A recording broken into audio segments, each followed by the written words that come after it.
Hola, mi nombre es Nicolás Alberini, soy médico neumonólogo del Hospital Austral. Hoy me invitaron a dar una charla sobre el manejo de las exacerbaciones de POC en el departamento de emergencias. Inicialmente vamos a hacer una pequeña introducción sobre POC. Bueno, es una enfermedad prevenible, tratable, caracterizada por limitación al flujo aéreo no totalmente reversible. Acá tenemos un punto de contacto en común con el asma, es una enfermedad con limitación al flujo aéreo, pero en este caso no totalmente reversible. Esta limitación es generalmente progresiva y se da por una respuesta inflamatoria anómala del pulmón a las partículas o gases, fundamentalmente del cigarrillo. Acá hay otro concepto importante que es una respuesta anómala inflamatoria del cuerpo a una anoxa. Por eso es que tenemos que, bueno, la mayor parte de los pacientes fumadores, cuando lo hacen por periodos prolongados de tiempo y en alta carga, desarrollan EPOC, pero hay un porcentaje de pacientes que, a pesar de ser fumadores de alta carga, no lo desarrollan, porque esto es una respuesta inflamatoria anómala del pulmón frente a esta noxa. Tiene un componente pulmonar y sistémico. Componente pulmonar dado por la obstrucción al flujo aéreo y demás, y el componente sistémico por el empeoramiento general del paciente con eh, pérdida de peso, desacondicionamiento físico eh, y aumento de la fragilidad en general del paciente. ¿Cuál es la prevalencia? Bueno, hay un estudio, el estudio Platino, que se hizo en Sudamérica, en esos países que están ahí, que figuran ahí, Brasil, Chile, México, Uruguay y Venezuela, 5.315 pacientes fumadores, una prevalencia variable dependiendo la ciudad donde se lo mida. Por ejemplo, en México 7,8% y en Montevideo casi un 20% de prevalencia. Este mismo estudio o un estudio muy similar se desarrolló en la Argentina, en capitales de provincias importantes, conglomerados urbanos, con 3.469 pacientes, donde la prevalencia fue del 14,5%.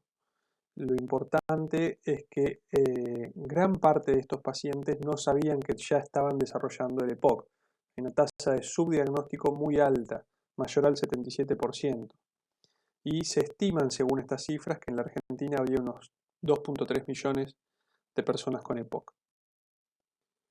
¿Cuál es la característica fisiopatológica? Bueno, a la izquierda vemos un bronquiolo con los tabiques alveolares sanos, el bronquiolo que no está inflamado, el bronquio que no está inflamado, y a la derecha vemos que hay inflamación del bronquio, del bronquiolo, con hipersecreción mucosa y tapones mucosos. También hay ruptura de los septos interalveolares, y esto hace que, bueno, esas son las áreas de enfisema, ¿no?, que después vemos en la tomografía. Esta ruptura de septos lo que hace es que cuando el paciente quiere expirar y hay aumento de la presión intrapulmonar, estos bronquiolos colapsan y se evita que se pueda desuflar el pulmón. Esto se llama atrapamiento aéreo. ¿Cuál es la herramienta fundamental para el diagnóstico y estadificación del EPOC? El flujo expiratorio pico, la espirometría, la pletismografía, la tomografía de tórax o el test de marcha de 6 minutos. La herramienta con la cual se hace el diagnóstico de EPOC es la espirometría. Siempre que un paciente diga que tiene EPOC, tiene que tener hecho una espirometría porque es la herramienta con la cual se hace el diagnóstico.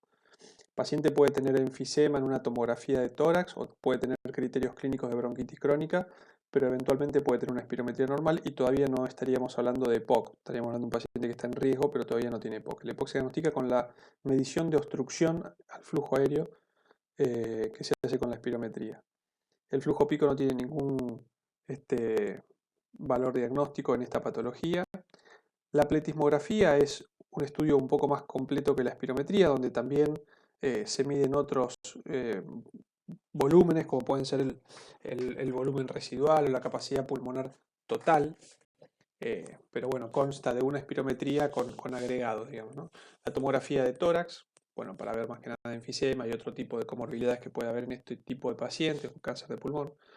Y un test de marcha de 6 minutos que, bueno, sirve para valorar el estatus funcional del paciente y hacer pronóstico.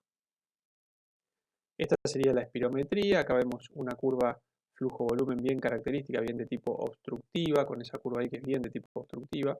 En negro está graficada lo que debería ser la curva normal para este paciente. Acá vemos la curva volumen-tiempo, donde también vemos que se aplana. Entonces acá tenemos, bueno, que el volumen expiratorio forzado en el primer segundo está bajo, es del 42%. La capacidad vital forzada también está baja, 75%, debería ser del 80% para arriba. En este caso, en los casos de los pacientes con EPOC, la capacidad vital forzada puede ser normal o baja. Cuando está baja, generalmente se debe a atrapamiento aéreo. Y la relación que es menos a 0,7, bueno, eso es bien característico del EPOC. Cuando hacemos diagnóstico de EPOC. La forma en que tenemos, como dijimos, de medir otro tipo de volúmenes que no podemos medir con la espirometría, como por ejemplo el volumen residual o la capacidad pulmonar total, es con la pletismografía, donde generalmente, por ejemplo, este paciente, que uno pensaría, bueno, pero ¿por qué tiene caída de la capacidad vital forzada? ¿Tiene una restricción asociada? No. Acá vemos que restricción no tiene porque la capacidad pulmonar total es mayor a lo predicho, así como el volumen residual, que también es mayor a lo predicho. Eso habla de que tiene atrapamiento aéreo, por eso la capacidad vital forzada le da disminuida. Y otra cosa que se puede hacer con la pletismografía es medir difusión de monóxido de carbono, donde generalmente estos pacientes, como tienen menor superficie alveolar por el enfisema, tienen disminución de la difusión de monóxido de carbono. La placa de tórax característica es una placa de tórax con hiperinsuflación, aumento, uno puede contar en el frente más costillas de lo habitual. En el perfil se puede ver el aplanamiento diafragmático y el aumento del aire a nivel retroesternal. Y en la tomografía de tórax, el enfisema. El enfisema con sus distintos tipos, centrolobulillar, paraseptal o panlobulillar.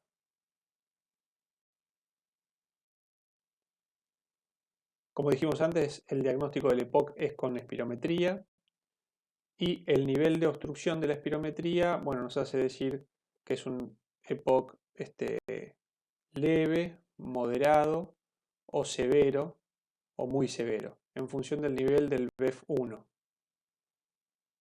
Y la clínica de estos pacientes con tos, producción de esputo, bronquitis crónica, disnea e historia de exposición a los factores de riesgo, ¿no? Como puede ser el humo del cigarrillo, lo más frecuente, pero también en algunas partes de nuestro país la exposición al humo de biomasa, pacientes que cocinan en cocinas de leña.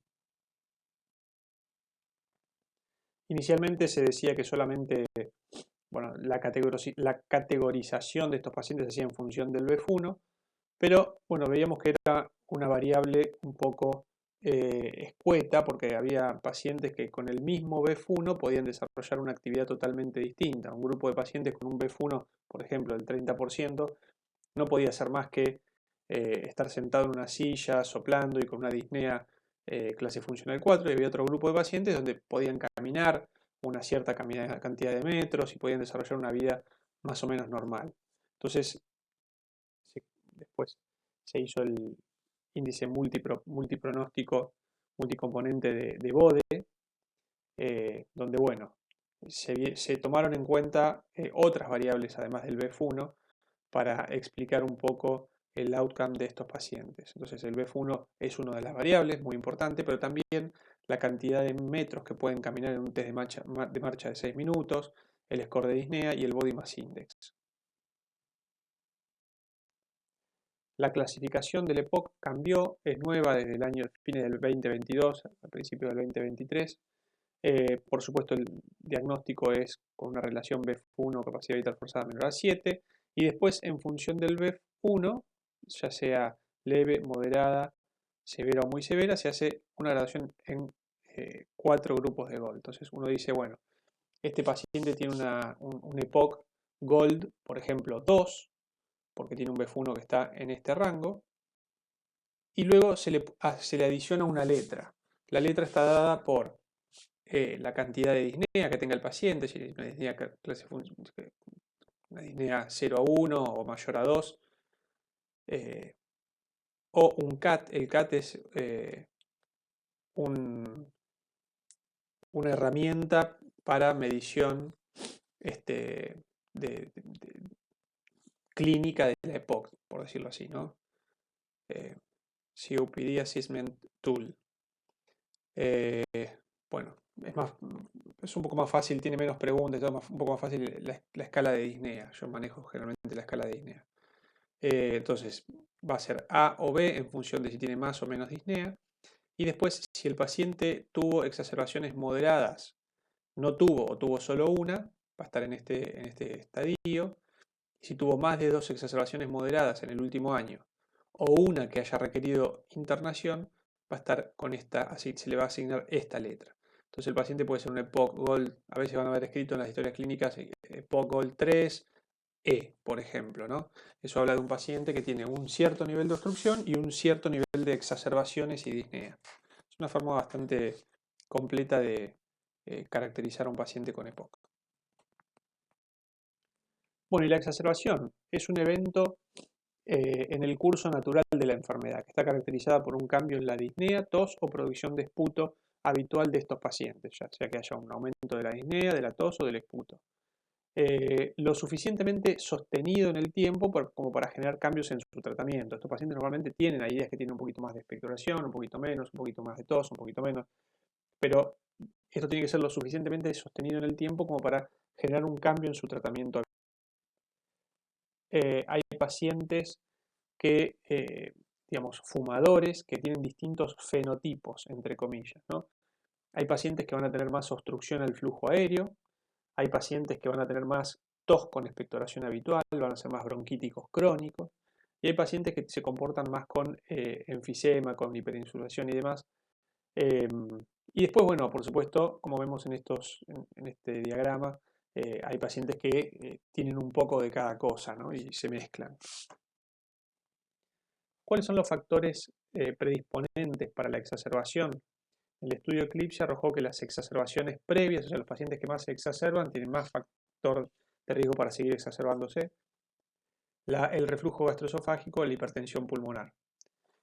Pero también, bueno, los pacientes con edad avanzada, la bronquitis crónica, la duración de la enfermedad, los tratamientos antibióticos frecuentes, las hospitalizaciones, las comorbilidades asociadas como diabetes, insuficiencia renal, insuficiencia cardíaca y el BEF1 bajo. ¿Por qué son importantes las exacerbaciones? Porque a mayor número de exacerbaciones, mayor deterioro de la función pulmonar. El paciente siempre suele quedar en un escalón funcional un poquito más abajo que de donde partía. Bueno, 10% de las exacerbaciones requiere internación, no es un número bajo. La mortalidad de las exacerbaciones que llevan a la insuficiencia respiratoria es alta, entre el 10 y el 30%. Y la mortalidad a 2 años de quien requirió internación puede llegar hasta el 50%. Así que por eso es importante trabajar en la prevención de las exacerbaciones. Bueno, la primera medida en la guardia es confirmar el diagnóstico de que se trata de una exacerbación de EPOC, evaluar la severidad con una oximetría, laboratorio, una placa de tórax. ¿Cuáles serían los diagnósticos diferenciales? Una neumonía, un tromboembolismo de pulmón, neumotórax e insuficiencia cardíaca en primera instancia. Nivel 1, 2 y 3. Nivel 1, 2 y 3. O leve, moderada y severa. Yo utilizo generalmente esta leve cuando el paciente lo hace de forma ambulatoria, básicamente modificando un poco su tratamiento broncodilatador, agregándole nebulizaciones y no mucho más que eso, tratamiento inhalatorio. Moderada cuando ya el paciente requiere antibióticos o corticoides sistémicos o los dos, pero siempre estamos hablando de un paciente ambulatorio. Y severa cuando ya requiere hospitalización. Bueno, esto es más o menos lo mismo expresado en niveles. Cuáles serían los hallazgos físicos según el nivel y qué maniobras diagnósticas le haríamos según el nivel de exacerbación. ¿Cuándo pensamos en internar al paciente? Cuando hay comorbilidades de importancia clínica como insuficiencia renal, insuficiencia hepática, diabetes, insuficiencia cardíaca. Por supuesto, si el paciente tiene una neumonía. Cuando hay una respuesta insuficiente al tratamiento ambulatorio, aumento de la disnea. Bueno, empeoramiento de la hipoxemia o de la hipercapnia, que no puede ser manejado de forma ambulatoria. Algunos de estos pacientes ya tienen oxígeno domiciliario, algunos tienen hasta incluso BNI domiciliario. Incapacidad del paciente para cuidarse a sí mismo o cuando el diagnóstico es bueno, si el paciente ya tiene confusión, signo de fatiga y va a requerir asistencia ventilatoria mecánica. ¿Y cuáles serían los factores de mal pronóstico? La edad avanzada, que el paciente ya haya tenido internación por exacerbaciones en el último año, que haya estado en tratamiento antibiótico previo, el uso de corticoides sistémicos en el corto plazo previo, y bueno, los pacientes más graves que ya tienen oxígeno y BNI. ¿Cuál es la causa más frecuente de exacerbación por EPOC? La inflamación bronquial por exposición al humo de biomasa, la infección bacteriana, la inflamación bronquial por exposición al humo de tabaco, la infección viral o el abandono de la medicación de base. La causa más frecuente de la exacerbación de EPOC es la infección bacteriana, a diferencia de la exacerbación del asma, que es por infecciones virales generalmente.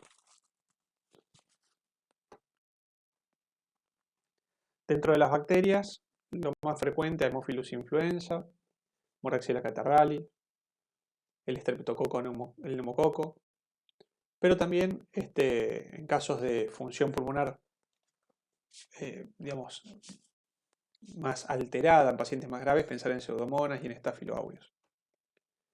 Los virus, sobre todo en época de circulación viral, influenza para influencia, los coronavirus.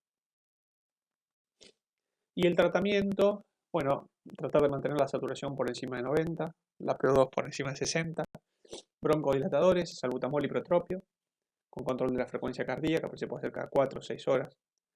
Corticoides sistémicos, antivirales en los casos de circulación viral,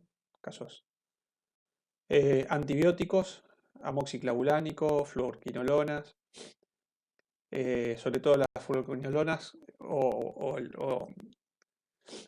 pensar en cobertura para Pseudomonas aeruginosa en pacientes que tienen BF1 bajo, que han tenido infecciones previas por Pseudomonas aeruginosa o que tienen asociadas bronquiectasias.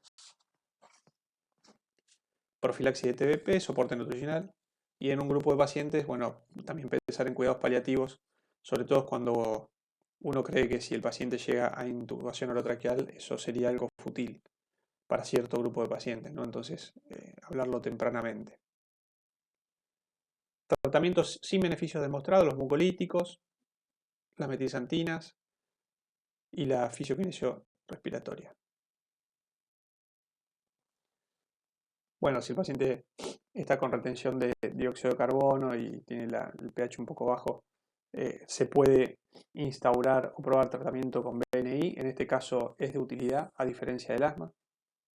Y bueno, si el paciente empeora, requerimiento de ABM. Maniobras para prevenir la exacerbación. Este grupo de pacientes debe recibir su vacuna antigripal anual, la vacuna antineumocóxica. Rehabilitación respiratoria es parte hoy del tratamiento del EPOC, así como los broncodilatadores. La rehabilitación respiratoria, mejorarles el tono muscular, el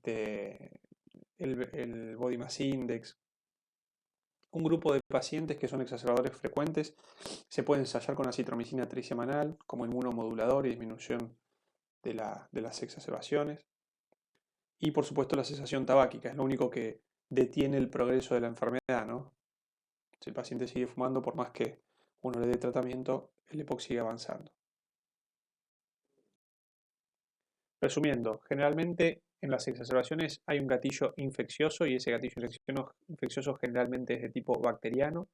El tratamiento es con corticoides, broncodilatadores y antibióticos. Generalmente estos pacientes cuando requieren internación son internaciones largas, consumen muchos recursos de salud y nunca evolucionan rápidamente de un día para otro. Generalmente son internaciones más de una semana, por decirlo así. El pronóstico está dado por el BF1 basal y el grado de EPOC, el estado del paciente y las comorbilidades que él tenga. Muchas gracias.